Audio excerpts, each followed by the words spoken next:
Ruth, capítulo 1. Diz assim: Nos dias em que julgavam os juízes, houve fome na terra, e um homem de Belém de Judá saiu a habitar na terra de Moabe, com a sua mulher e seus 2 filhos. Este homem se chamava Elimeleque, e sua mulher, Noemi. Os filhos se chamavam Malom e Quilion, efrateus de Belém de Judá. Vieram à terra de Moabe e ficaram ali. Morreu Elimeleque, marido de Noemi, e ficou ela com os seus 2 filhos, os quais casaram com as mulheres moabitas. Era o nome de uma Orfa e o nome de outra Ruth, e ficaram ali quase 10 anos. Morreram também ambos, Malom e Quilion, ficando assim a mulher desamparada de seus 2 filhos e de seu marido. Então se dispôs ela com suas noras e voltou da terra de Moabe, porquanto nesta ouviu que o Senhor se lembrara do seu povo, dando-lhe pão. Saiu, pois, ela com suas 2 noras do lugar onde estivera, indo elas caminhando de volta para a terra de Judá.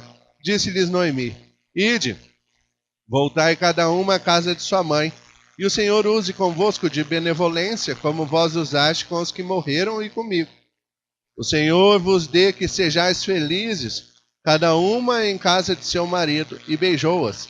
Elas, porém, choraram em alta voz e lhe disseram: Não, iremos contigo ao teu povo. Porém Noemi disse: Voltai, minhas filhas, por que iríeis comigo? Tenho eu ainda no ventre filhos para que vos sejam por maridos? Tornai, filhas minhas, ide-vos embora, porque sou velha demais para ter marido. Ainda quando eu dissesse: Tenho esperança, ou ainda que essa noite tivesse marido e houvesse filhos, esperá-los-íeis até que viessem a ser grandes?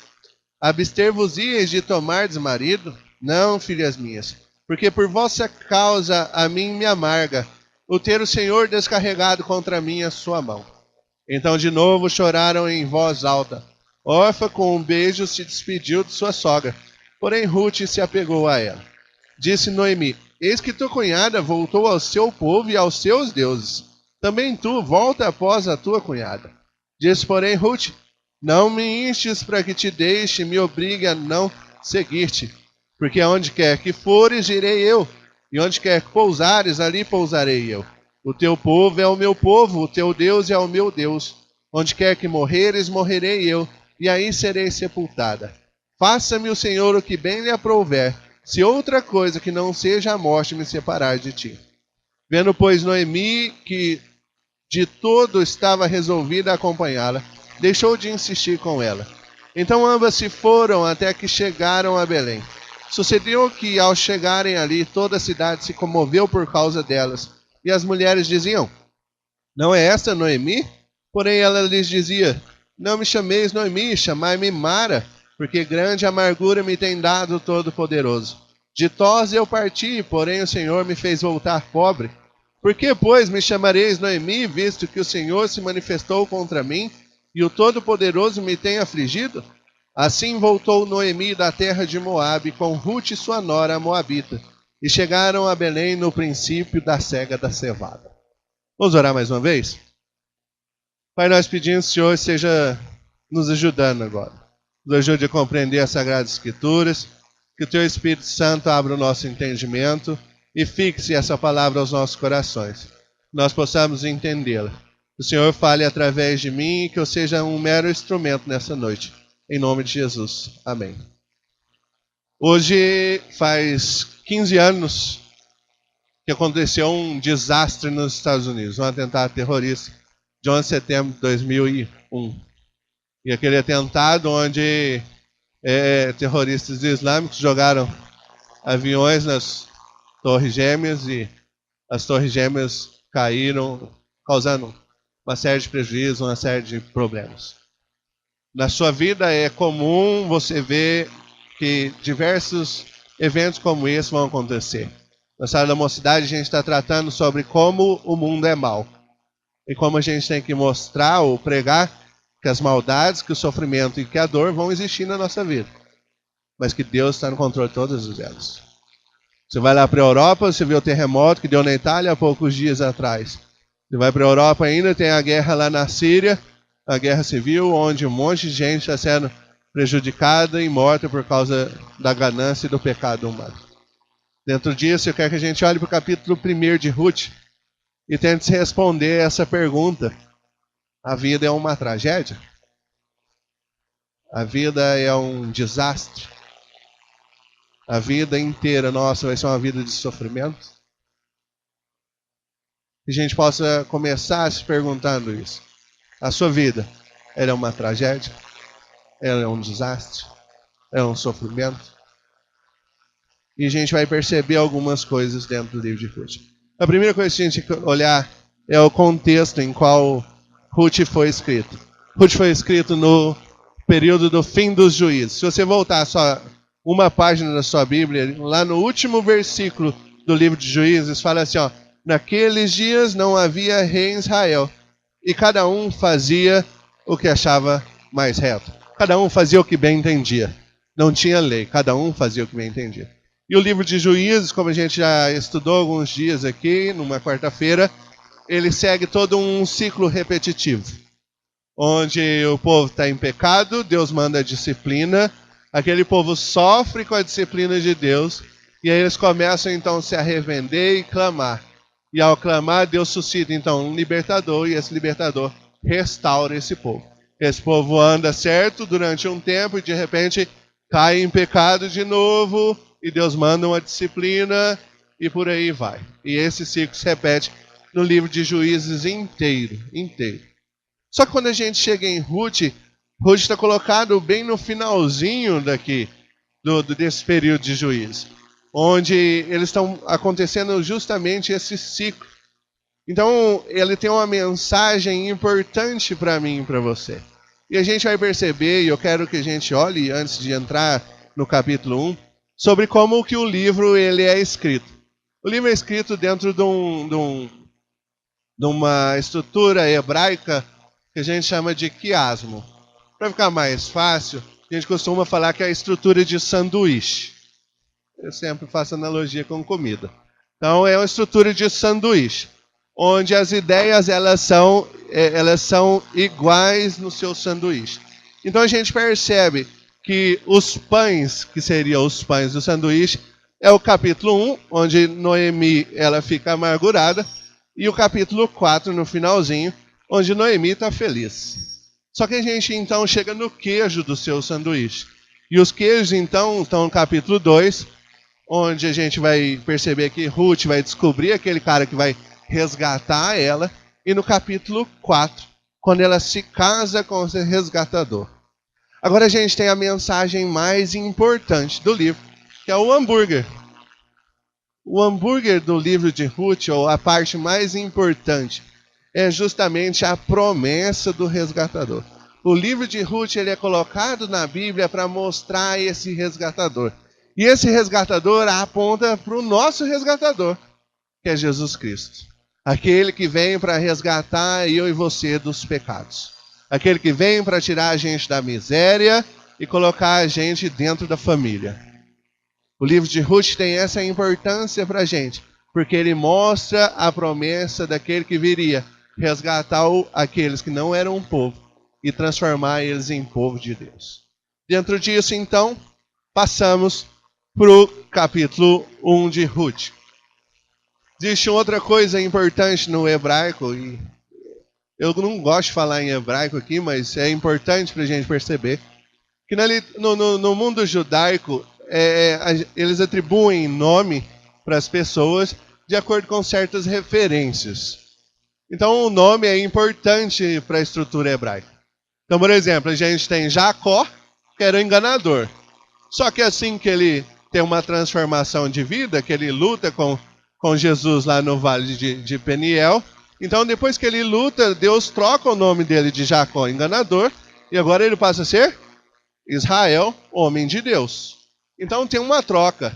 Quando fala assim, você é Simão, só que Simão agora você não vai ser mais Simão, mas você vai ser Pedro, porque significa rocha. Então o povo judaico usava muito nome nesses princípios. O nome dos meus filhos foi colocado em princípios judaicos. Então eu tenho o Ari, que significa leão, porque toda vez que eu olho para ele, eu lembro do leão de Judá que me deu meu filho. E eu tenho Ezequiel, que é Deus é minha força. Porque só Deus sendo minha força para a gente aguentar o Ezequiel. Porque ele é canseira mesmo. Então, são nomes que dão um princípio de ensinamento. E aqui, então, a gente percebe isso nos nomes dentro do livro de Ruth. O primeiro cara que é citado aí é um homem chamado Elimeleque, que significa meu Deus é rei. O nome dele significa que Deus dele era rei, que Yahvé é rei. A gente tem Noemi, que significa amável, uma pessoa que é encantadora e que é agradável. Tanto é que no final ele vai falar, não sou mais agradável porque Deus me tirou tudo e agora eu sou amargurado. E aí ela troca o nome. Então é importante a gente perceber o nome. Malom significa estar enfermo, talvez porque ele fosse uma criança que nasceu com uma determinada enfermidade ou com algum problema. E Quilion significa que ele está fraco ou que ele foi enfraquecido. Que também pode ser um dos motivos que tal Malom e Quilion possam ter morrido lá em Moab.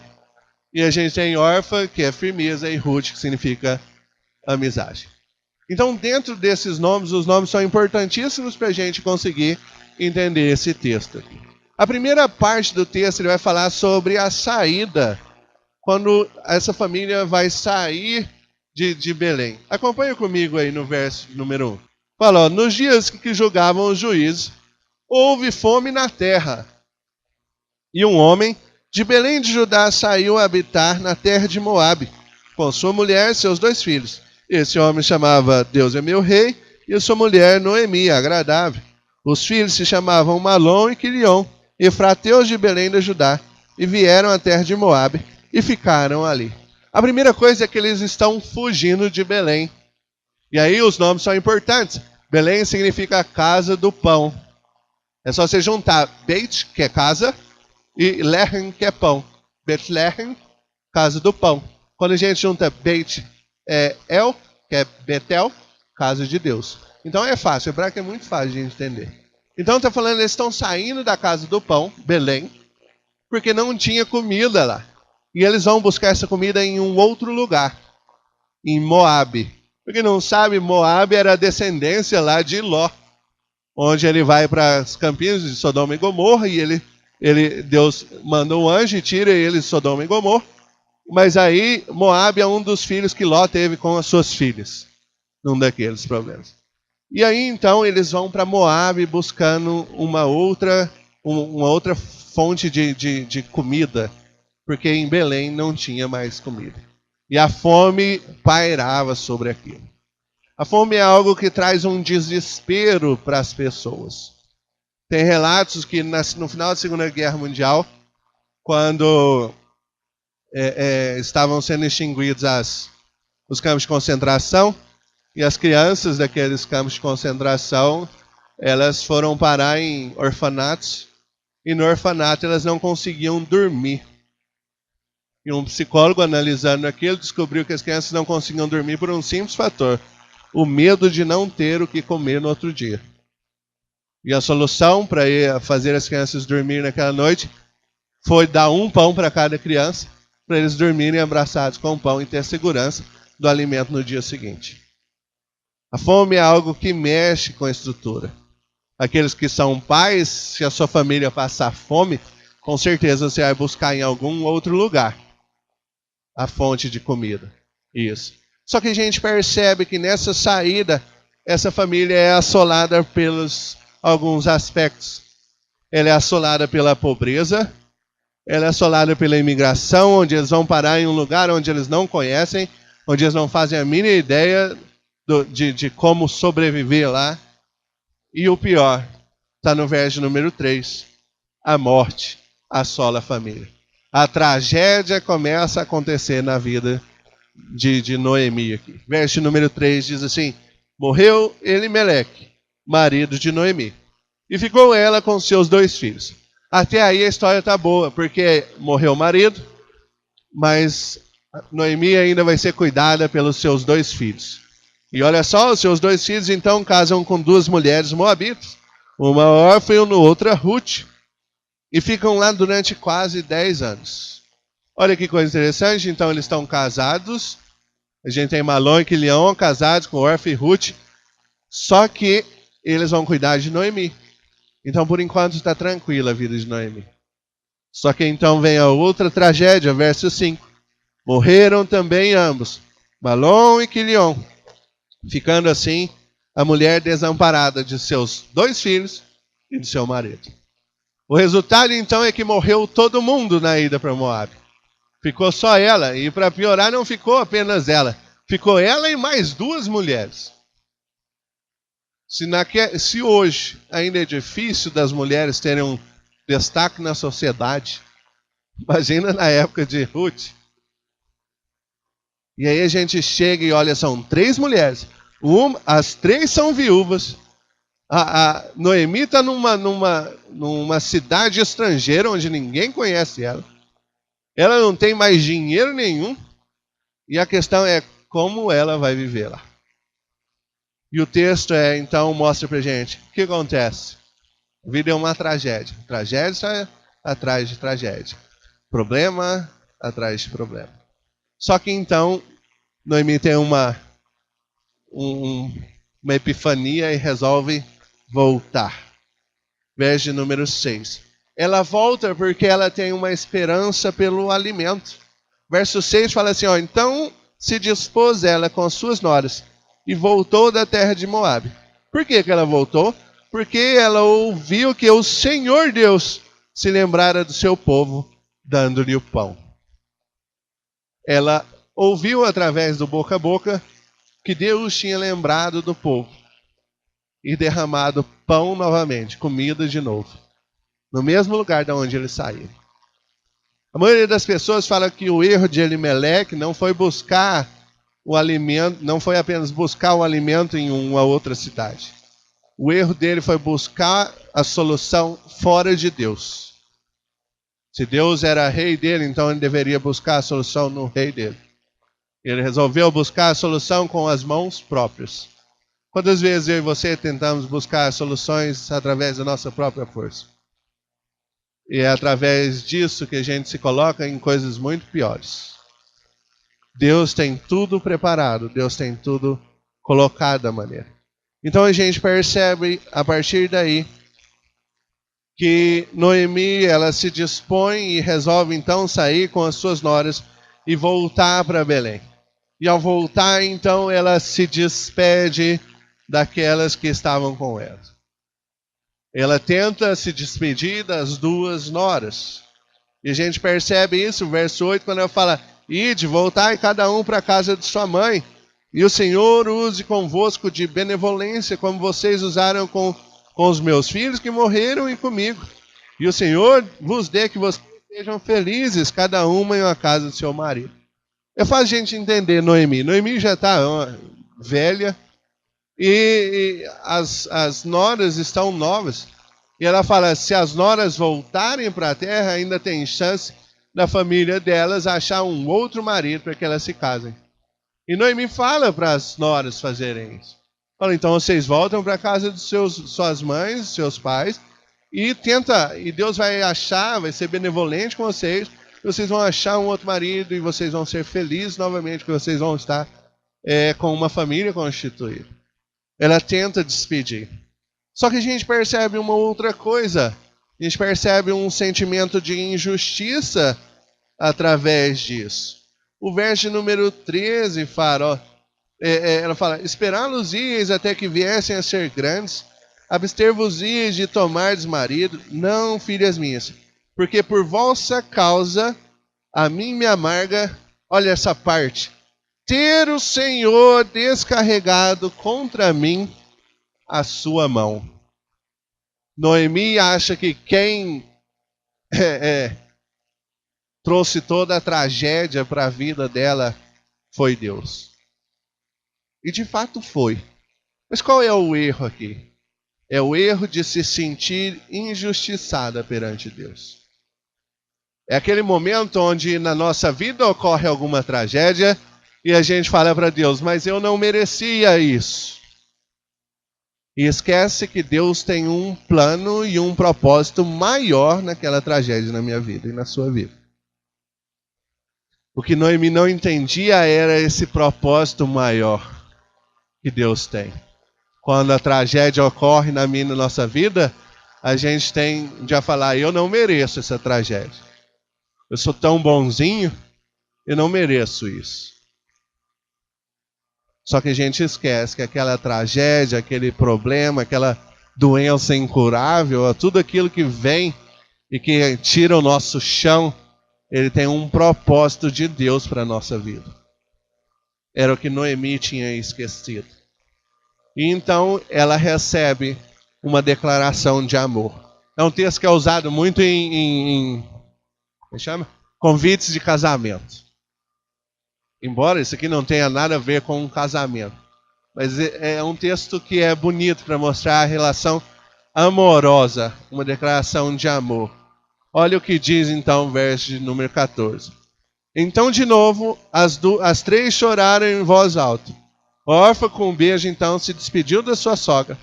Porém Ruth agora se apega a ela. Verso 15. Disse Noemi: eis que a tua cunhada voltou ao seu povo e aos seus deuses.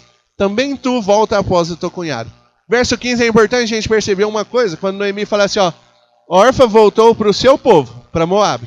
Só que ela fala assim, voltou também para os seus deuses.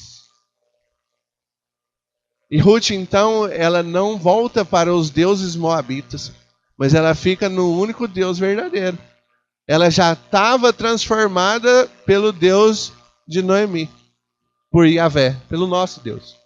E ela então fala, então no verso de número 16, diz porém Ruth, não me instes para que eu te deixe e me obrigue a seguir-te. E não seguir-te. Por quê? Aí vem a declaração, aonde quer que você for, eu irei. Onde quer que você dormir, eu dormirei. O seu povo é o meu povo, o teu Deus é o meu Deus. Onde quer que você for morrer, eu morrerei ali e serei sepultada. E aí vem a aliança instituída em cima do próprio Deus de Israel.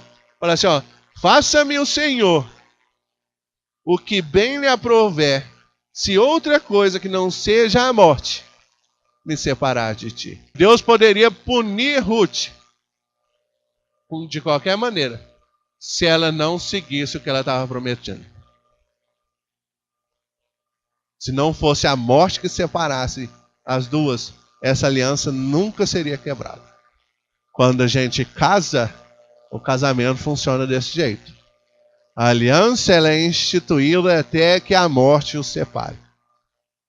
Para que a aliança seja quebrada, é necessário que uma das partes pague com sangue. Que uma das partes morra. Então, quando a gente vê aqui, o que o Ruth está falando é a mesma aliança. Fala, ó, eu vou aonde você for. E a única coisa que vai separar nós duas é a morte. Que amizade bonita, que coisa bonita que vem acontecendo. Então a gente vê o final do texto. A chegada delas. Quando elas retornam a Belém. Verso 19 fala, então ambas se foram, Noemi e Ruth, até que chegaram a Belém, a casa do pão. Sucedeu que ao chegarem ali, toda a cidade se comoveu por causa delas. E as mulheres diziam, não é esta Noemi? E aqui é interessante porque elas chegam na cidade e a cidade inteira percebe elas chegando. Mas elas se comoveram não de alegria, mas de uma tristeza, ao perceber que Noemi tinha voltado sem nada. Noemi tinha ido com o marido e com filhos e voltou sem nada. Noemi tinha saído de Belém rica e voltou sem nada. E aí o povo, mas não é você que é aquela que é agradável?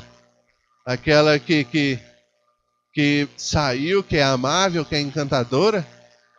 E aí Noemi então responde, verso 20. Porém lhes dizia, não me chameis Noemi, chamai-me Mara, porque grande amargura me tem dado o Todo-Poderoso. É Deus que deu a amargura para ela. Presta atenção no que ela está falando. Verso 21. De Toz eu parti, porém o Senhor me fez voltar pobre. Por que, pois, chamareis Noemi, visto que o Senhor se manifestou contra mim? Todo-Poderoso me tem afligido. A gente vê ela lamentando. das coisas que tinham ocorrido na vida dela. E ela lamenta murmurando. A palavra aqui, quando ela fala Mara, é murmuração. Inclusive, Mara é o local onde o povo de Israel, lá no deserto, reclamou por causa da água. Falaram, essa água é amarga, e reclamaram, e reclamaram, e reclamaram. A murmuração é a mesma. E a murmuração é uma revolta contra Deus. O murmurar é revoltar-se contra Deus. Quando Noemi fala isso, ela está falando assim, a culpa de todas as coisas que aconteceram na minha vida foi Deus que trouxe. Foi Ele que me fez ficar pobre, foi Ele que me deu essa amargura toda. Ele é o Todo-Poderoso, é o Shaddai, então foi Ele que fez isso comigo. A culpa é dele. É ela murmurando, é ela lamentando. Só que aí a gente percebe, então, o finalzinho do verso 22. Uma providência especial vinda de Deus. Verso 22 diz, assim voltou Noemi da terra de Moabe, com Ruth, sua nora moabita. E chegaram a Belém, no princípio da cega da cevada. No princípio da colheita. A vida é uma tragédia? Às vezes é, às vezes não é.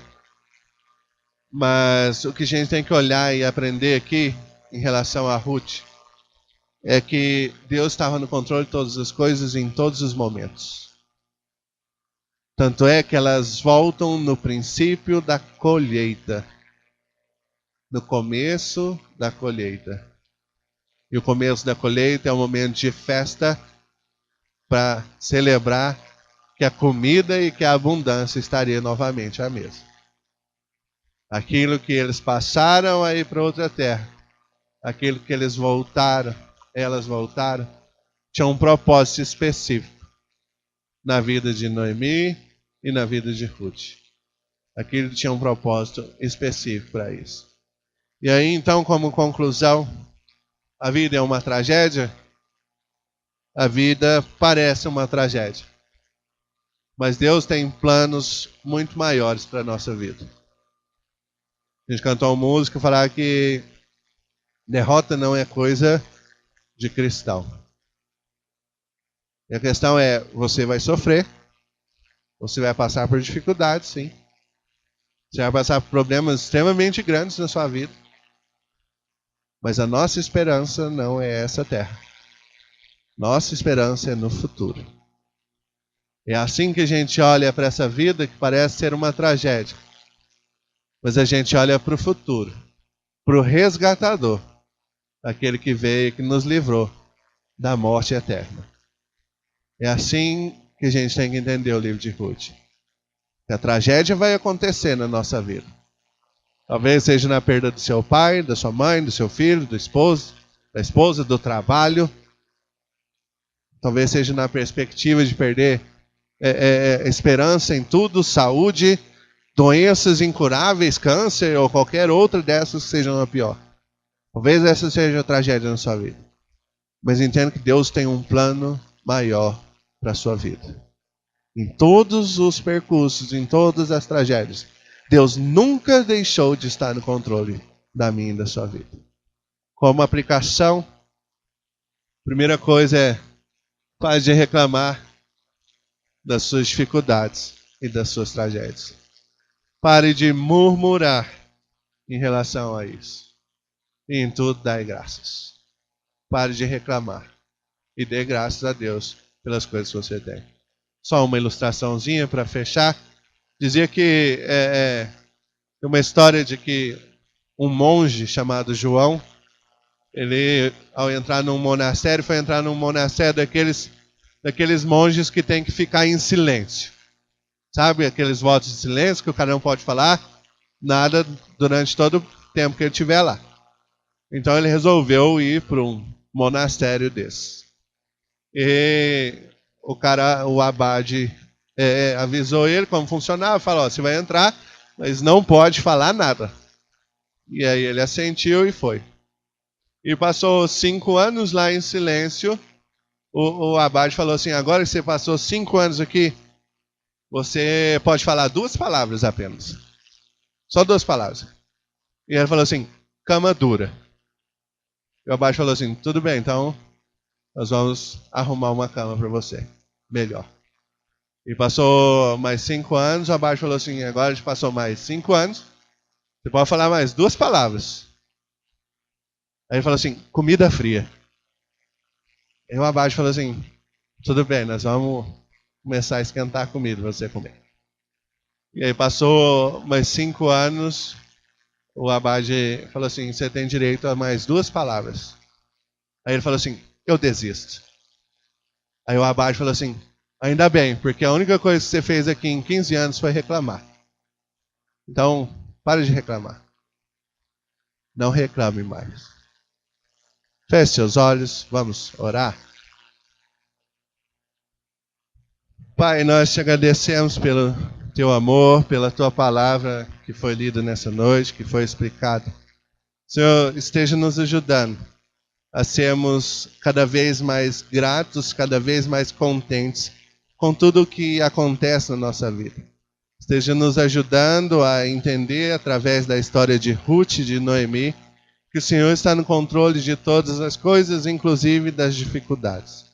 Nos ajude como igreja a darmos graça ao Senhor, porque o Senhor cuida de nós, porque o Senhor providencia tudo o que nós necessitamos. Continue a nos guardar como igreja e nos dar força para resistir às tentações, resistir ao pecado. Em nome de Jesus. Amém.